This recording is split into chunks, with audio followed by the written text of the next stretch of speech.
Step inside the bore of a modern CT scanner while it is running, and you will see a massive gantry rotating multiple times a second. The spinning gantry represents the first half of a highly synchronized system. A diagnostic CT image relies on the physical geometry of this hardware, working in concert with digital reconstruction algorithms. The physical pipeline happens here. An array of multi-slice detectors captures millions of individual X-ray photon interactions as they pass through the patient's body. Then the digital pipeline takes over.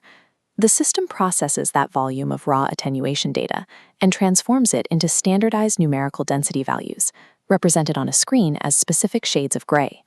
For ST1 trainees, understanding how these two pipelines operate chronologically is required to make sense of the clinical trade-offs between scan time, spatial resolution, and patient radiation dose. Optimizing image fidelity while minimizing radiation exposure depends on manipulating specific variables across both of these domains. We begin with the physical mechanics of spatial acquisition, establishing the historical baseline, axial scanning. Axial scanning operates on a step-and-shoot mechanical model. The gantry rotates to acquire data from a single slice, the X-rays are switched off, the patient couch moves laterally to the next position, and the system rotates again to acquire the next slice. Because the machine physically pauses to move the couch between every slice, the process is slow. These temporal delays make data capture inefficient and make it difficult to scan dynamic physiological processes. Modern scanners solve this temporal limitation by using spiral or helical scanning.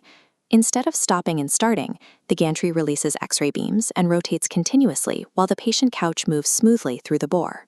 The resulting data is acquired in an unbroken spiral pattern. Because the machine never stops, an entire anatomical volume can be acquired in seconds. This speed allows patients to hold their breath for the duration of the scan, avoiding respiratory misregistration artifacts. Faster scanning also allows for effective contrast agent utilization. A single contrast injection can be tracked and scanned during multiple distinct physiological phases, such as portal venous, angiographic, and delayed phases. By synchronizing continuous gantry rotation with couch movement, spiral scanning turned the CT scanner into a highly dynamic, temporal diagnostic modality. The geometry of this continuous spiral acquisition is governed by a core mathematical parameter called pitch. Pitch is couch travel per rotation divided by beam width. When travel matches width exactly, coils sit flush with no gaps, a pitch of 1. When couch travel exceeds beam width, pitch is greater than 1, creating distinct spatial gaps. Stretching the spiral lowers the patient's radiation dose and shortens scan time, but yields a sparsely sampled dataset. If couch travel is less than beam width, pitch is less than 1. The spiral coils now compress and overlap. Overlapping the data provides superior spatial resolution and creates higher quality mathematical reconstructions. However, because the tissue is irradiated multiple times, this increases the radiation dose. While pitch handles longitudinal movement through the bore, we must also account for the transverse hardware receiving the X-rays, the detectors.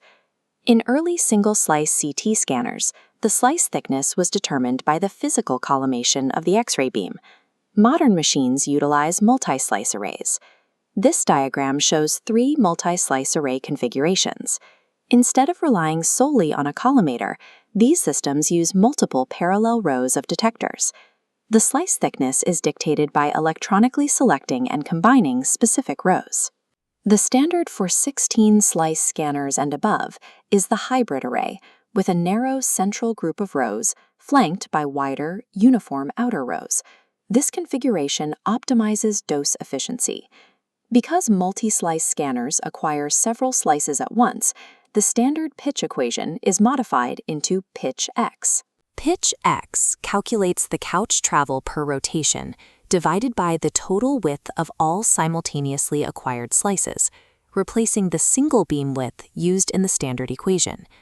Together, the pitch parameter and the specific geometry of the multi-slice array dictate exactly how much raw spatial information is passed to the reconstruction software. To understand what happens in that software, we must establish what the detector elements actually measure during a scan. Detectors do not capture discrete pixels.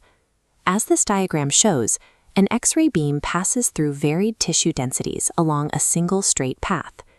The detector outputs one cumulative numerical value representing the total summed linear attenuation coefficient along that trajectory. As the gantry rotates, the scanner collects millions of these single summed attenuation values from a full 360 degrees around the patient. These raw summed attenuation values are relative. They lack the standardization required for reliable, repeatable tissue differentiation. This formula provides the mathematical solution, the Hounsfield unit. It normalizes the relative attenuation coefficient of the target tissue against the precise attenuation coefficient of water, creating an absolute scale. By definition, pure water is calibrated to exactly 0 Hounsfield units. Dense structures like bone measure around positive 1,000, while air measures at negative 1,000. At this stage, the scanner possesses a collection of intersecting 1D data lines rather than a viewable image matrix. The clinical utility of CT relies on calibrating those relative linear attenuation sums against the universal baseline of water. That absolute scale is what allows software to build the final image. We now reach the final mathematical hurdle, converting those thousands of intersecting one-dimensional attenuation rays into a coherent two-dimensional pixel matrix. Early CT systems solved this using a historical method called back projection. In simple back projection, the summed attenuation values are averaged and projected mathematically backward across a coordinate grid. Where the projection lines intersect, an image shape begins to form. The fundamental weakness of simple back projection is edge blurring. Because the mathematical averaging occurs across the entire ray path, structural edges remain indistinct. Historically, systems mitigated this through filtered back projection, applying mathematical convolution filters to sharpen the edges of the image. Today, that process has been superseded by a computationally demanding modern standard, iterative reconstruction. Iterative reconstruction operates as a continuous loop. It begins by performing an initial filtered back projection to assign a baseline numerical value to all the pixels in the matrix. Next, the computer simulates what the physical detector should have received if that baseline image was perfectly accurate. The system then compares its simulation against the actual raw data. It calculates the variance, identifies errors, and loops back to update the matrix. This loop repeats through multiple iterations, refining the matrix until the calculated values converge with the true raw data. While it requires extensive computing power, iterative reconstruction accurately recovers high spatial resolution from sparsely sampled data. This mathematical recovery makes low-dose CT studies viable. All of these physical and mathematical pipelines we have explored finally culminate right here, at the clinical workstation.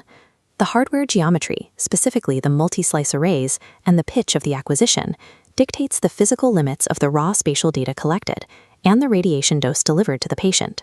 The software, relying on the intensive computational loops of iterative reconstruction, solves the complex attenuation matrix to assign absolute Hounsfield values to every individual voxel.